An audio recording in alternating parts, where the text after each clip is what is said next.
గురుగారు శివుడికి తగలబడుతున్న ప్రేత ధూమం ఇష్టమని విన్నా, అది నిజమేనా? అందుకనే శివుడు శ్మశానానికి దగ్గరలో శ్మశానంలో నివాసాన్ని ఏర్పరచుకోవడానికి ఇష్టపడ్డారు. నిజమేనా? ప్రేత ధూమాన్ని, తగలబడుతున్న ప్రేత ధూమాన్ని ఇష్టపడడం వినటానికే అదో రకంగా ఉంది గురువుగారు. పురాణం ఎప్పుడు అసభ్యకరమైన, ఏమాత్రం ఇష్టం లేకుండా ఉండే చేసే విధానాన్ని చెప్పదు, స్పష్టంగా యథార్థాన్ని చెప్తుంది. ఎవ్వరూ కూడా వెళ్ళడానికి ఏమాత్రం ఇష్టాన్ని చూపించని భూమి ఇది శ్మశానం. ఆ కాటి మీద పెట్టేసి తగులబడుతూ ఉంటే యథార్థంగా ఉండేటటువంటి ఆ దగ్గర సన్నిహితులు, అన్నలు, తమ్ముళ్ళు, అప్పలు, చెల్లెళ్ళు, శ్మశానానికే రాకూడదు వీళ్ళ వస్తున్నారు, వాళ్ళు కూడా ఏదో చేసేస్తున్నారు, ఘోరాతి ఘోరం, దాని గురించి మాట్లాడద్దు, అందరూ వెళ్ళిపోతారు.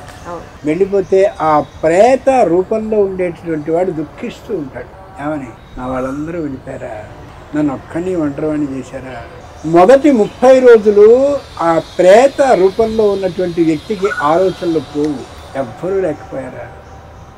శంకరుడు వచ్చి, నేనున్నా, నువ్వేం దిగులు పడదు, నేనున్నా. ఎవడైనా అంటాడా? అంత అమోఘమైన ఓదార్చగలిగిన శక్తి కలిగిన మూర్తి శంకరుడు. నీకు నిద్రపోవాలనుందా, ఆహారం కావాలనుందా, ఇదిగో ఇది నా ఇల్లు అని ఆ పక్కనుండే శివ ఆలయాన్ని చూపిస్తాడు. అంచేతనే ఆ మొత్తం జరిగిన కార్యక్రమం అంతా జరిగిపోయిన తర్వాత, అంత్యక్రియలు అయిపోయిన తర్వాత, చేయవలసిన అన్ని పనులు చేసిన తర్వాత శివాలయంలో నిద్ర చేసి ఇంటికి వెళ్ళండి అంటారు. ఇక్కడికి వచ్చావుగా, ఇన్ని రోజులు చేయవలసినటువంటి కృత్యాలన్నింటినీ చేశావుగా, మరణించిన తర్వాత చేయవలసిన అన్ని కూడా చేశావుగా, ఈ విధానంతో నువ్వు ఇంటికి వెళ్తే మళ్ళీ అమంగళం జరగచ్చేమో, అంచేత నువ్వు రాత్రి నా దగ్గర పడుకో, నేను సర్వపవిత్రుణ్ణి కాబట్టి నీకు ఏ విధమైన అపవిత్రత లేకుండేలా చేసి నేను నీ ఇంటికి పంపిస్తాను. ఎందుకంటే గొప్పవాడు ఎవడైనాడా? ఎవడైనా తీసుకుంటాడు ఆ శాఖ? ఎవరు తీసుకోడు. శంకరుడు మాత్రమే ఆ శాఖను తీసుకుంటాడు. శంకరుడు శ్మశానంలో ఉంటాడు. ఎవరైనా సరే ఇళ్లలో ఉన్నప్పుడు ఆ ఇంట్లో అందరూ గలగల ఆడుకుంటూ, చక్కగా కబుర్లు చెప్పుకుంటూ, మంచి గలగల ఆడుకుంటూ, మంచి పట్టు చీరలు అవి కట్టుకుని హుషారుగా ఉంటే ఆనందిస్తారు.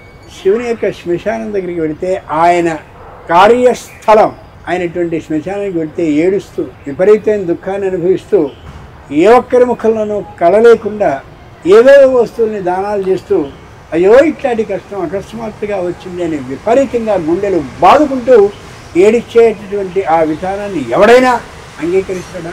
అలా అంగీకరించి నేనున్నానని స్వయంగా వాళ్ళని హక్కున చేర్చుకునే దైవం ఎవరంటే శంకరుడు మాత్రం. ఇంకో చిత్రం ఏమిటంటే, తన భర్త ఇంతటి విధానాన్ని శ్మశానంలో పాటిస్తూ ఉండి ఇంటికి వెళితే, నీ ఉద్యోగ ధర్మం అది, ఉద్యోగ విధిని సక్రమంగా నిర్వర్తించావు, రా ఇంట్లో నేను నీ పక్కన చక్కనైనటువంటి సింహాసనంలో కూర్చొని నీకు చేయవలసిన సకల మర్యాదల్ని చేస్తాను. ఎంత గొప్ప విధానం! ఒక్కొక్కరి ఉద్యోగం లోకం అంతా కూడా అసహించుకునేటటువంటి తీరులో ఉండొచ్చు, కానీ అది ఉద్యోగ ధర్మం, ఇది గృహస్థ ధర్మం.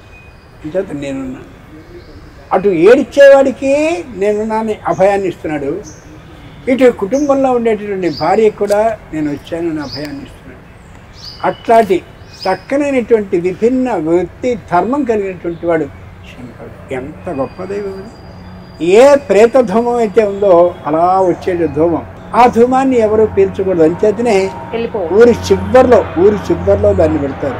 ఇప్పుడు మనం చౌకగా వస్తుంది కదా అని ఆ శ్మశానం చుట్టుపక్కల ఇళ్ళని కొనుక్కుని అక్కడే ప్రేత ధూమం వస్తుంటే దాన్ని పీల్చి మనం అనుకుంటాం.